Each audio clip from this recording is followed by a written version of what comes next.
Good morning everyone. এতিয়া মই ওলাইছোঁ বজাৰলৈ যাবলৈ আৰু বাহিৰত প্ৰচণ্ড ৰ'দ, কিন্তু আজি মই মানে বজাৰলৈ নগ'লেও নহয়, যাবই লাগিব। বলকচোন আপোনালোকক আজি মই অকণমান আমাৰ বজাৰখনেই আচলতে ছাতি লোৱাৰ অভ্যাস মোৰ নাই, সেইটো কাৰণে মই এনেকৈ চুৰ্ণিখনেৰে মুখখন ঢাকি লৈছোঁ। যি গৰম, ইয়াতে ঘামি ঘামি অৱস্থা নাই। ঠিক আছে বলক বাৰু, ওলাই দেখিছে নহয় আমাৰ কলনীৰ ভিতৰত ব্যস্ত পথ।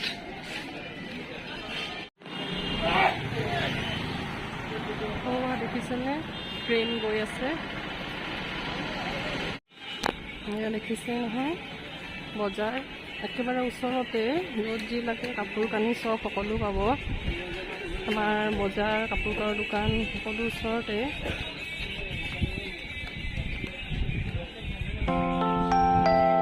এতিয়া মই গৈ আছোঁ চব্জি বজাৰলৈ।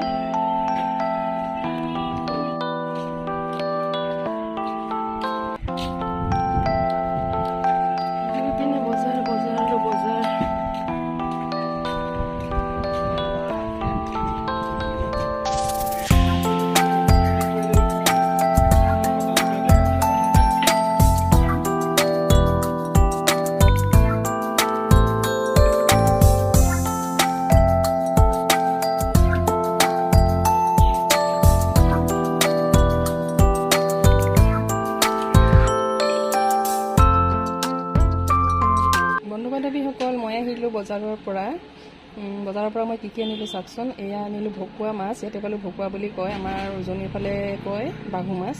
এয়া আনিলোঁ আধা কেজি, 300 টকা কেজি, একেবাৰে জীয়া মাছ পালোঁ 300 টকা কৰি, ঠিকে আছে। তাৰপিছত এয়া আনিলোঁ কচু, এইটো মাছৰ মূৰেদি বনাম কচুখিনি, ডাল কচু, এইখিনি হ'ল 10 টকাৰ। আৰু দুটা অমৰা আনিলোঁ। এই অমৰাকেইটা বাৰু আপোনালোকে চিনি পায়নে? মই কিন্তু আগতে চিনি পোৱা নাছিলোঁ দেই, এইকেইটা মই ইয়াতহে দেখিছোঁ। খুব টেষ্টি হয় খাবলৈ, লোকেল অমৰাৰ দৰে টেষ্টটো, কিন্তু ইয়াৰে অমৰাটো বেছি ওলায়। লোকেল অমৰাটো হ'ল কি কয়, মানে গুটিটোহে ডাঙৰ, অমৰা কম ওলায়। এইটোত মানে অমৰাটো বেছি ওলায়, মই কাটি দেখুৱাম বাৰু আপোনালোকক। তাৰপিছত এই দুটা হ'ল 7 টকা কৰি, 14 টকা। আৰু আধা কেজি ভোল আনিলোঁ। এইটো মানে চুম্পীয়ে মোক কণী আৰু ভোলৰ মানে এখন আঞ্জা বনাই দেখুৱাবলৈ কৈছিল, তাই দেখুৱাম বাৰু, এইটো আজি নবনাওঁ। আৰু ধনিয়া পাত আনিলোঁ, লোকেল ধনিয়া পাত। এয়া হ'ল 3 মুঠি, দেখিছে নাই, এয়া এজোপা বান্ধি থৈছে, এয়া এজোপা আৰু এয়া এজোপা। আমাৰ গাঁৱত বাৰু এইবোৰ কিনি পাইছিলোঁ নে, কিনিতো পোৱাই নাই বাৰু, হ'ব বাৰু। এইকেইটা হ'ল 10 টকাত পালোঁ আজি। তাৰপিছত আধা কেজি ৰঙালাও, এইখিনি হ'ল 20 টকাৰ। এটা ঔটেঙা হ'ল 10 টকা। আৰু এইখিনি কচু হ'ল মানে আধা কেজি কচু, এইটো হ'ল 25 টকাৰ, মানে কেজি 50 টকা কৰি পালোঁ। এইখিনিয়ে হ'ল। এতিয়া পিছত মই ব্যঞ্জনটো ৰান্ধি দেখুৱাম বাৰু আপোনালোকক। বন্ধু-বান্ধৱীসকল, মই এতিয়া বনাবলৈ লৈছোঁ নেমুৰ চৰ্বত। মানে নেমুৰ চৰ্বতটো মোৰ নেমুখিনি চেপা হৈ গ'ল বাৰু। এতিয়া নেমু চৰ্বতটো সকলোৱে বনাব জানে। এতিয়া মই নেমু চৰ্বত, এটা নেমু দিছিলোঁ, এতিয়া তাতে মই 1, 2, এয়া 3 চামুচ চেনি দিলোঁ। আৰু এয়া ইমানখিনি নিমখ দিম, এইটো বাৰু মোৰ জোখ হৈয়ে গৈছে। আৰু নেমু চৰ্বতত নিমখ চেনি দি সকলোৱে খায় বাৰু। এতিয়া আচল কথাটো হ'ল, নেমু চৰ্বতৰ লগত আপোনালোকে যেতিয়া নেমু চৰ্বত বনাব, তেতিয়া এয়া ব্লেক চল্ট, ইয়াৰ পৰা অকণমান ব্লেক চল্ট দি দিব, তেতিয়া খুব টেষ্টি হয় নেমু চৰ্বতটো। বেছি নহয়, জাষ্ট চেণ্টৰ কাৰণে আৰু। হৈ গৈছে মোৰ দিয়া, খুব ভাল হয়। লগতে আপোনালোকলৈ মই আৰু এটা টিপছ লৈ আহিছোঁ, খুবেই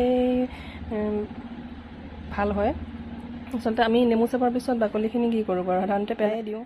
এতিয়া আপোনালোকক মই কৈ থওঁ যে আপোনালোকে যেতিয়া গা ধুই আহিব, গা ধুই অহাৰ পিছত নেমুৰ ইয়াখিনি কি কৰিব, এটা কাষলতিৰ তলত এনেকৈ এপিচ ল'ব, আৰু এটা কাষলতিৰ তলত এপিচ লৈ মানে 5 মিনিটৰ কাৰণে থৈ দিব তেনেকৈ। তেতিয়া মানে কাষলতিৰ গোন্ধ মানে দিনটোৰ কাৰণে আপোনালোকে ফ্ৰেছ হৈ থাকিব, আৰু মানে কাষলতিৰ পৰা, গাৰ পৰা বা বেয়া গোন্ধ নোলায়, আৰু ওলালেও মানে সেই দুৰ্গন্ধটো নোলায় ঘামৰ। খুব ভাল এটা টিপছ হয়, আপোনালোকে এইটো ফ'ল' কৰিব। এতিয়া এইফালে মাছ ভাজিবৰ কাৰণে কেৰাহী বহাই দিছোঁ, কেৰাহীত তেল দি দিম। আৰু এইফালে কুকাৰত এয়া ঔটেঙাখিনি বইল হ'বলৈ দিম। আৰু ইয়াতে দি দিম নিমখ, চেটি কৰিব দিম। ঔটেঙাখিনি বইল হৈ গৈছে,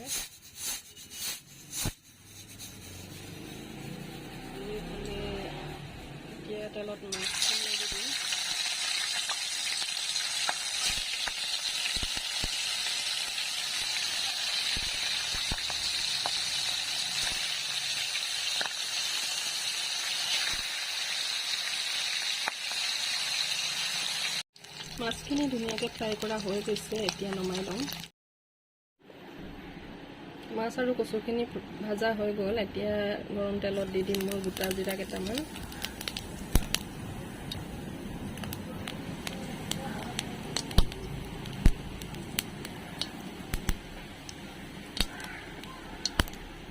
গোটা জিৰাখিনি ফটফটকৈ ফুটাৰ লগে লগে এতিয়া দি দিম এই পিচি লোৱা কেঁচা মছলাখিনি।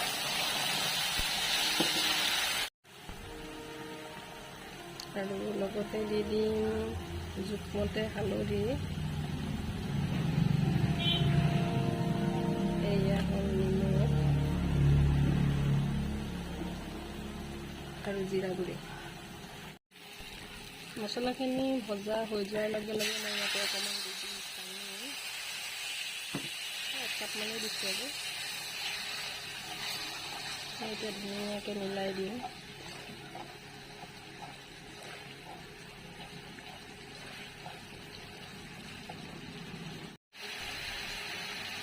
আৰু ভাজি থোৱা আলু আৰু কচুখিনি দি দিলোঁ।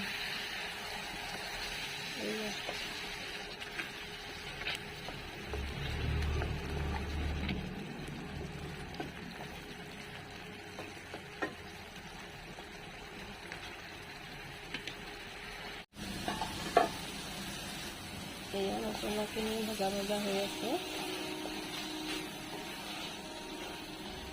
এইখিনি হৈ থাকে।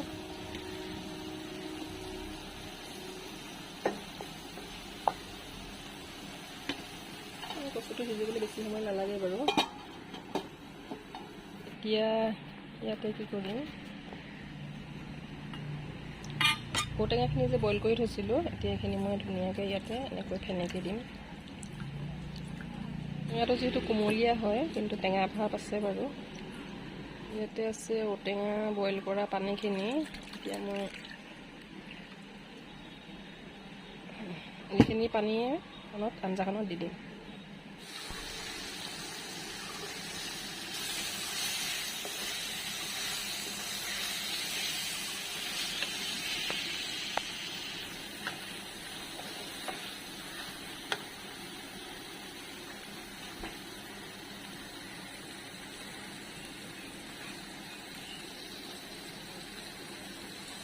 এতিয়া দি দিম পানীখিনি আৰু টেঙাখিনি।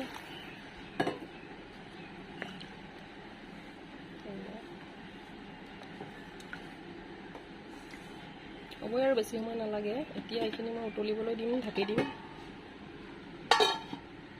এয়া দেখিছেনে সৰিয়হ, এতিয়া আঞ্জাখন উতলাৰ লগে লগে কালাৰটো কিমান ধুনীয়া হৈছে। এতিয়া উতলি থকাৰ লগে লগে এয়া চাওকচোন, মই গুড়ি কৰি থোৱা 1 চামুচ কম পৰিমাণৰ সৰিয়হৰ গুড়ি দি দিছোঁ, আৰু লগতে এতিয়া মাছ 3 পিচ দি দিম। এয়া মাছ আমাৰ আঞ্জাত বেছি নিদিওঁ, মানে ফ্ৰাই কৰাই খাই বেছি ভাল পায় বাৰু, সেইটো কাৰণে 3 পিচেই দিছোঁ। এতিয়া এইখিনি সিজালৈকে এতিয়া উতলি আছে বাৰু। এতিয়া ঢাকি দিম আকৌ, কচু আৰু মাছখিনি ভালদৰে সিজক। এয়া আঞ্জাখনৰ কালাৰ দেখিছে নহয়, সৰিয়হ বটাখিনি দিয়াৰ লগে লগে যে কিমান ধুনীয়া হৈছে।